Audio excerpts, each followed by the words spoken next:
دوای چەند ساڵ لە بێبەشکردنیان هەواڵی دامەزراندن دڵخۆشیەکی بچووک بوو بۆ دەرچوانی دانەمەزراوی 15 ساڵی ڕابردوو، بەڵام ئەنجومەنی وەزیران بە نووسراوێک ئەو تروسکایەشی بڕی. هەرچەندە وەزارەتی خوێندنی باڵا و توێژنەوەی زانستی لە ماوەی ڕابردوودا ئاگاداری بۆ دامەزراندنی 1000 کەس بە شێوەی لە بری دانان بڵاو کردەوە و بڕیار بوو 9 مانگ پڕکردنەوەی فۆرم دەست پێ بکات، کەچی سەرۆکی دیوانی ئەنجومەنی وەزیران بە نووسراوێک ئەو دامەزراندنەی ڕاگرت و ئەو تۆزە دڵخۆشیەی بە دەرچوانی دانەمەزراو ڕەوا نەبینی. بۆ هۆکاری ناومێدی خەڵکێکی زۆر و ئەمە یەکەم جاریش نییە. ئێمە لە ماوەی ڕابردووترا لە زانکۆکانی خۆمانەوە بانگەش کراوین کە دووبارە بۆ دامەزراندنی ساڵی 2026 فۆرممان پڕکردوتۆ لە زانکۆکان و لە تۆمارگەی زانکۆکانەوە نردومانە بۆ وەزارەتی خوێندنی باڵا. ئەمە بۆ دووەم جار بوو کە قرار بوو ئەمە فۆرم پڕکرێتەوە بە منافەسە خەڵک بتوانێت دابمەزرێ. ئەمەش بێهیواکەر بوو وەکو جارێکی تر ئێمە ئومێدی خێرمان لەم حکومەتە نییە بەڕاستی و پێشمان وان نییە چاک بن و ئەمێدمان وایە جارێکی تر بەهۆی جیاوازی فکری جیاوازی سیاسی بەهۆی شەڕەشۆق و شەڕدەنووکی خۆیانەوە مەسیری بڕوانامە باڵاکان نەفوتێ. دەرچوانی زانکۆ پەیمانگاکان حکومەت تۆمەتبار دەکەن بە ناڕوونی لە بڕیارەکانی دا و دەڵێن یاریکردن بە دەرونی هەزاران گەنجی چاوەڕوانکراوی دانەمەزراو دەکات. چالاکانی مەدەنیش دەڵێن حکومەتێک خاوەنی بڕیاری خۆی نەبێت و هیچ پلانێکی بۆ دامەزراندنی دەیان هەزار دەرچوو نەبێت نەبوونی باشترە.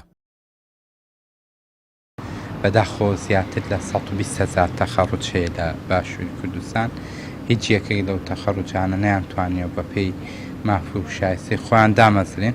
هەندێک دامەزراندن هەیە نایاساییە لە دەرەوەی ڕێنماییە یاخود بە شێوەی هێندێکری. بەداخۆ لەو ڕۆژانەدا وەزارەتی خوێندنی باڵا فۆرمێکی ڕاگەاند گوایە دامەزراندن هەیە هەر لە ماوەیەکی کووردا ئەو دامەزراندە وتیان ئەسڵ و ئەساسی نییە.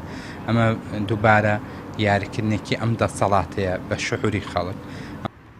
لە دووسێشتا یەکسەر بە ئەنجومەنی وەزیران چی بڕیارێکیدا یەکسەر جێبەجێ بێ تر نەبوو ئەنجومەنی ڕاژە ئەگەڕێتەوە نەبوو شارەوانەکان ئەگەڕێتەوە نەبوو هیچ شوێنێک نەبوو وەزیرەکانی ترەگەڕێتەوە کەوتی پارە لە خەڵک ببڕن یەکسەر جێبەجێ بووە. کەوتی بۆ نمونە لەو کاتێک کە هەژماری منیان قسە پرۆژەی کاریانەوە یەکسەر جێبەجێ بوو. تەنها سەرۆکی یەکێتی بوو ماوەیەک ئەوید نەخێرەمە هەژماری ئەوانە دوایی پێیان وتیان کاکە هەمولایەکمان بەشمان هەیە تروتیان هەژماری ئەخۆشی وتی هەژماری ئەلکترۆنی شتێکی چاکە بۆیە لە سەرەتای قوربەسەراکردنی تەوتین لە سەرۆکی یەکێتیەوە بوو کە لای وەزیری دارایی بووین وتی یەکێتی پێی وتوین ئێمە هەژمارمان هەیە تەوتینمان ناوێت.